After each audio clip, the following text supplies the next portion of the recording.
మాచర్ల నియోజకవర్గంలో పిన్నెల్లి రామకృష్ణారెడ్డి అన్న చాలా బలమైన నాయకుడు.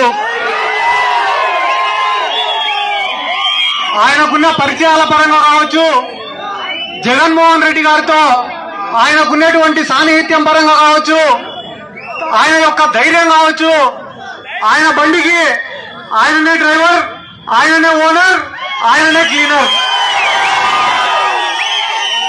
ఆయన ఏదైనా నిర్ణయం తీసుకోవాలన్నా సొంతంగా తీసుకోగలుగుతాడు. ఆయన ఎక్కడైనా ఒక పెళ్లికి పోయినా, పార్టీ కార్యక్రమానికి పోయినా, పార్టీలో ఉండే పెద్ద పెద్ద వాళ్ళు కూడా లేచి నిలబడి గౌరవంతో చేతులెత్తి నమస్కరిస్తారు. ఎందుకంటే ఒకటి ఆయన మంచితనం, రెండోది ఆయనకున్నటువంటి బలమైన వర్గం. ఎందుకు అటువంటి వాళ్లకు అండగా నిలబడాల్సినటువంటి బాధ్యత మనందరిపైన కూడా ఉంది. ఎందుకంటే ఇక్కడ ఉన్న తెలుగుదేశం పార్టీ నాయకులు, మనిషి ఉండేది మాచర్లలో, ఆయన తాళాలు ఉండేది గురజాలలో.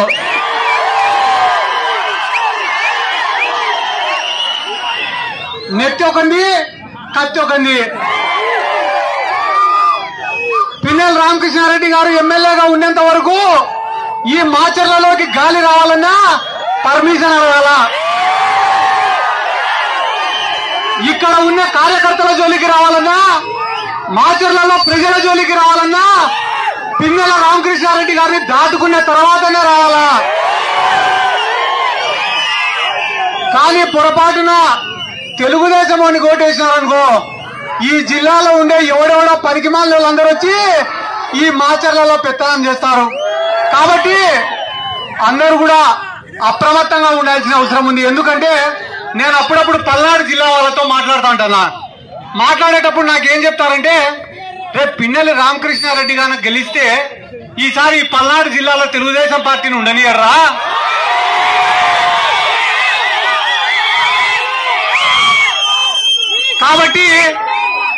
కాబట్టి మనం అందరం చందాలు వేసుకునైనా ఆయనను ఓడగొట్టాలని చెప్పి వినాయక చవితికి ఏ రకంగా అయితే చందాల పుస్తకాలు పెట్టుకొని తిరుగుతారో అట్ట చందాల కోసం తిరుగుతున్నారంట. తిరిగే క్రమంలో ఒకరిని పోయి చందా అడిగితే, ఒరే ఆ మాచర్లలో ఎంత లెక్క పెట్టినా లెక్క బొక్కనేరా, ఆ మాచర్ల తప్ప వేరే నియోజకవర్గాలు చూసుకుందాంలే అంటారంట తెలుగుదేశం పార్టీ వాళ్ళు. ఇంకా ఎన్నికల కేవలం 19 రోజులు మాత్రమే ఉన్నాయి. చంద్రబాబు నాయుడు ఎప్పుడు కూడా నా ముఖం చూసి ఓటేయండి అని అడగడు. ఏమడుగుతాడు? నరేంద్ర మోడీ ముఖం చూసి నాకు ఓటేయండి అని అడుగుతాడు. పవన్ కళ్యాణ్ ముఖం చూసి నాకు ఓటేయండి అని అడుగుతాడు. వాళ్ళ ముఖం చూసేదానికి వాళ్ళకే ఓటేస్తారు కదా, ఈయనకెందుకే అలా ఓటు. పొద్దున్న లేచేప్పటి నుంచి సుల్లలు మాట్లాడేటువంటి ఎవడైనా ఉన్నాడంటే చంద్రబాబు నాయుడు మాత్రమే. ఒకరోజు నరేంద్ర మోడీని మించిన నాయకుడు లేడంటాడు, ఒకరోజు నరేంద్ర మోడీ కన్నా పెద్ద దొంగ లేడంటాడు, ఒకరోజేమో సోనియా గాంధీని దేవత అంటాడు, ఒకరోజేమో సోనియా గాంధీని దయ్యం అంటాడు, ఒకరోజేమో పవన్ కళ్యాణ్ కన్నా పనికిమాలిన లేడంటాడు, ఇంకొక రోజేమో ఒరే మన కోసం ఉండే సీట్లన్నీ త్యాగం చేసే త్యాగరాజురా ఈ పవన్ కళ్యాణ్ అంటాడు, ఒక రోజేమో నేను అధికారంలోకి వస్తేనే వాలంటీర్ వ్యవస్థను రద్దు చేస్తా అంటాడు, ఇంకొక రోజేమో నేను అధికారంలోకి వస్తేనే వాలంటీర్లకు 10,000 రూపాయలు ఇస్తా అంటాడు. ఈ రోజు జగన్మోహన్ రెడ్డి గారిని సైకో అంటున్నాడు.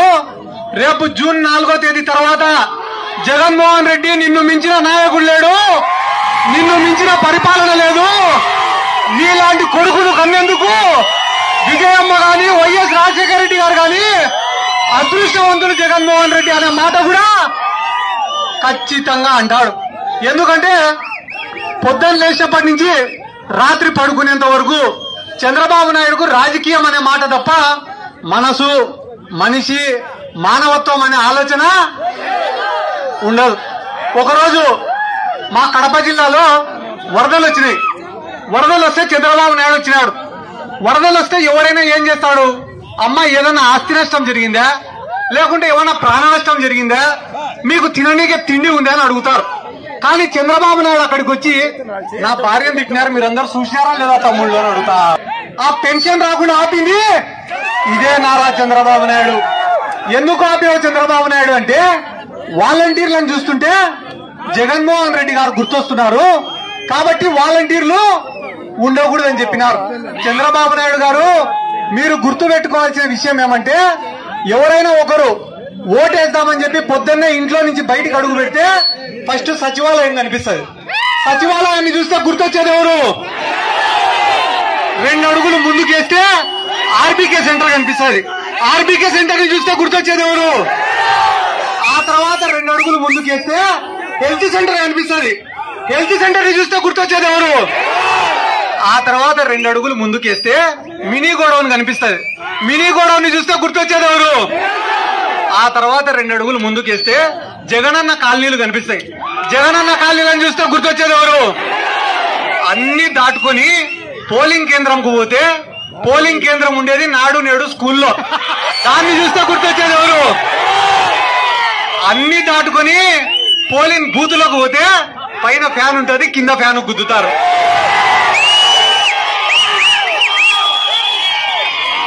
అంటే ఈ రోజు రాష్ట్రంలో దేన్ని చూసినా గుర్తొచ్చేది,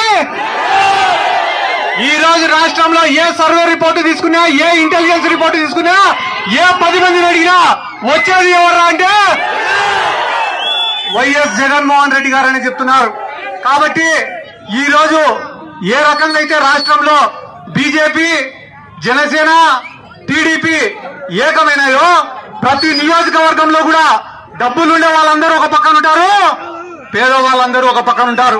ఒక నియోజకవర్గంలో ఒక గ్రామంలో డబ్బులుండే వాళ్ళు 10 మంది ఉంటే పేదవాళ్ళు 990 మంది ఉంటారు. 990 మంది మన పక్కన ఉన్నప్పుడు ఆ 10 మంది ఉన్నా ఒకటే.